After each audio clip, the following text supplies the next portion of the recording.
नमस्ते विद्यार्थियों, डॉक्टर कीर्ति की हिंदी की दुनिया में आपका स्वागत है।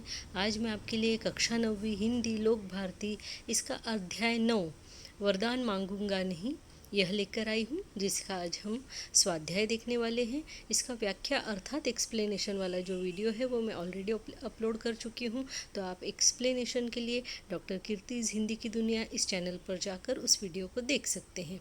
इस कविता को लिखा है शिवमंगल सिंह सुमन जी ने। तो आइए हम इसके स्वाध्याय को शुरू कर देते हैं। जैसा कि हम देख पा रहे हैं, पेज नंबर 33 पर आपका ये स्वाध्याय दिया हुआ है और इसमें पहला जो क्वेश्चन दिया हुआ है कि सूचना के अनुसार कृतियाँ कीजिए।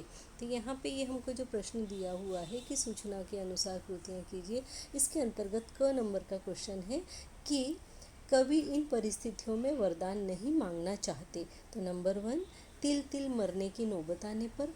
नंबर 2, अपने सुख देने वाले क्षणों को, यहाँ पे को होना चाहिए ना, क्षणों को यादगार बनाने के लिए। नंबर 3, अपनी भग्न आकांक्षाओं की पूर्ति के लिए। और नंबर 4 है हार को जीत में बदलने के लिए। तो इस तरीके से हम इसका आंसर लिखेंगे।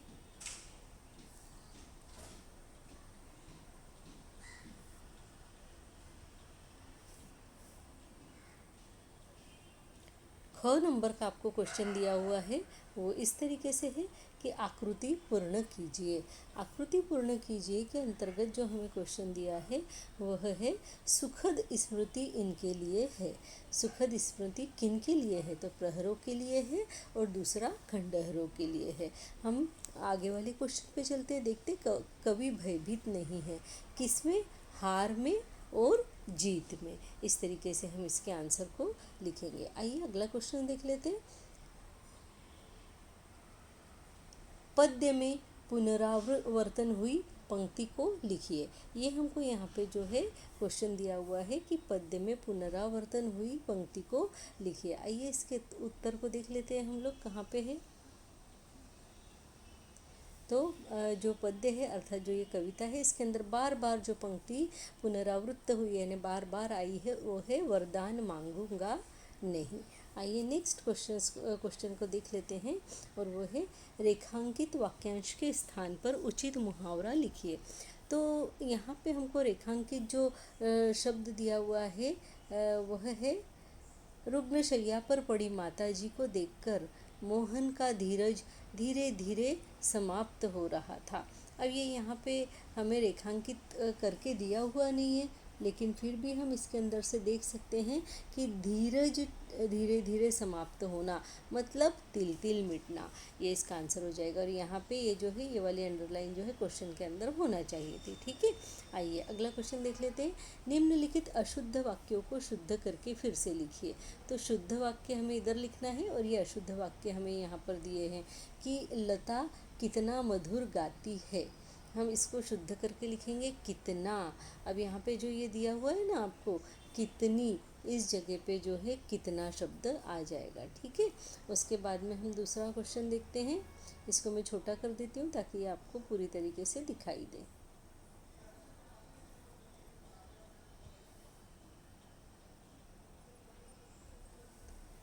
दूसरा प्रश्न है, तितली के पास सुंदर पंख होते हैं, तो तितली के पंख सुंदर होते हैं, ये हमें करना है। पास हम हटा देंगे इसमें से। यह भोजन 10 आदमी के लिए है, तो यह भोजन 10 लोगों के लिए है, आदमी नहीं, यहाँ पे लोग आ जाएगा। कश्मीर में कई दर्शनीय स्थल देखने योग्य है, तो कश्मीर में कई दर्शनीय स्थलें देखने योग्य, इसको हमको हटा देना क्योंकि दर्शनीय का मतलब ही देखने योग्य होता है। उसने प्राण की बाजी लगा दी, उसने प्राणों की बाजी लगा दी। प्राण को हम कभी भी सिंगुलर में नहीं लिखते। तुमने मिट्टी से का प्यार, जो भी है यहाँ लिखा हुआ एकदम गलत है, यहाँ लिखेंगे हम तुमने मिट्टी से किया प्यार। नेक्स्ट देखेंगे, यह है न पसीने की धारा, यहाँ लिखेंगे यह है ना पसीने की धार। ठीक है, न की जगह ना और पसीने की धारा की जगह धार।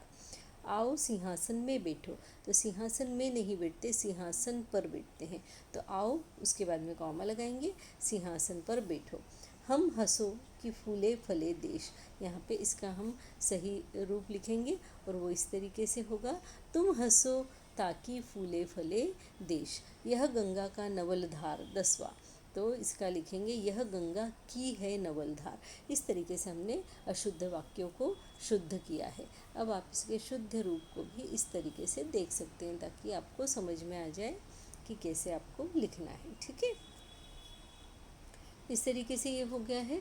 आइए हम आगे देख लेते हैं कौन सा क्वेश्चन दिए हुए हैं। तो सबसे पहले हमें संभाषणीय में दिया हुआ है कि गणतंत्र दिवस के अवसर पर जनतांत्रिक शासन प्रणाली पर अपने मंतव्यों को प्रकट कीजिए। मैंने इस क्वेश्चन को भी तैयार नहीं किया है, जब भी मैं करूँगी मैं इसका अलग से एक और वीडियो बना के डाल दूँगी। उसके बाद में श्रवणीय में किसी अवकाश प्राप्त सैनिक से उनके अनुभव सुनिए और उनसे प्रेरणा लीजिए। ये भी मैंने तैयार नहीं किया है, तो इसको भी मैं बाद में वीडियो बनाकर दोनों टॉपिक जो है उसमें डाल दूँगी पार्ट 2 में। अभी देखिए आप लेखनीय में दिया हुआ है जीवन में परिश्रम का महत्व पर अपने विचार लिखिए, और आसपास में दिया है कि जीत के लिए संघर्ष जरूरी है विषय पर प्रतियोगिता में सहभागी टीम के साथ चर्चा कीजिए। इन दोनों क्वेश्चंस को हम अभी यहाँ पर देखेंगे। ये दोनों क्वेश्चन मैंने अभी किए नहीं है और इन दोनों को हम अभी यहाँ पर देखते हैं। ठीक है, आइए। जीत के लिए संघर्ष जरूरी है, इसको हमें 4-5 लाइनों में ही लिखना है, इसीलिए मैंने बहुत छोटा सा ही लिखा है।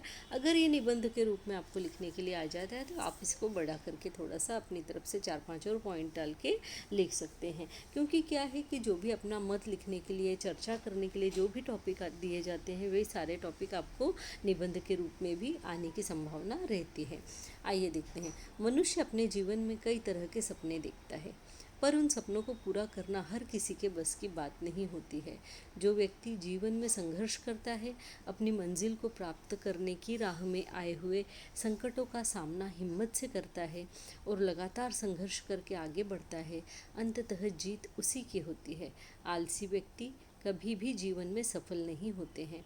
इसलिए कह सकते हैं कि जीत को प्राप्त करने का रास्ता संघर्षों से होकर ही गुजरता है। नेक्स्ट क्वेश्चन हमको यहाँ पे दिया हुआ है जीवन में परिश्रम का महत्व। तो जीवन में परिश्रम का महत्व, इसके आंसर को हम देखते हैं। आइए। जीवन में परिश्रम का महत्व, इस पर अपने विचार लिखिए। तो परिश्रमी व्यक्ति अपना भाग्य खुद बनाता है। हमने यहाँ से इसकी शुरुआत की हुई है कि परिश्रमी व्यक्ति जो होता है वो जीवन में अपना भाग्य खुद बनाता है। अगर सफलता प्राप्त करना है तो उसका एकमात्र मार्ग है परिश्रम का मार्ग। जीवन के हर क्षेत्र में परिश्रम का अपना महत्व है, चाहे वह विद्यार्थी जीवन हो, चाहे पारिवारिक जीवन हो। परिश्रम से मनुष्य मिट्टी को भी सोना बना देने की क्षमता रखता है। असफल होने पर हमें हार नहीं माननी चाहिए और मेहनत करते रहना चाहिए।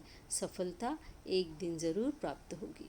इस तरीके से हमने इसके स्वाध्याय को कंप्लीट कर दिया है। विद्यार्थियों, आपको स्वाध्याय कैसा लगा? वरदान मांगूंगा नहीं, इस लेसन का मुझे कमेंट बॉक्स में लिखकर ज़रूर से बताइएगा। कोई भी परेशानी हो मुझे आप कमेंट बॉक्स में लिखकर पूछ सकते हैं। अभी यहाँ पर जो आपको ये टॉपिक दिया हुआ है कि निम्नलिखित शब्दों के आधार पर कहानी लेखन कीजिए, देखिए ये भी दिया हुआ है ना टॉपिक, वृक्ष, अंतरिक्ष, पुस्तक, कैमरा। ये और जो हमारे दूसरे 2 क्वेश्चन और बचे हुए हैं स्वाध्याय में के, इनका एक अलग से वीडियो में बना दूंगी। ठीक है, तो इसी के साथ में मैं आपसे एक रिक्वेस्ट करना चाहती हूँ कि मेरे इस चैनल को लाइक कीजिए, सब्सक्राइब कीजिए, हो सके तो अपने फ्रेंड्स के साथ में शेयर भी ज़रूर कीजिएगा, क्योंकि मिल बांट कर पढ़ने से ज्ञान बढ़ता है, कभी भी कम नहीं होता। इस बात को हमेशा हमेशा ध्यान में रखिए। इसी के साथ में धन्यवाद, नमस्ते।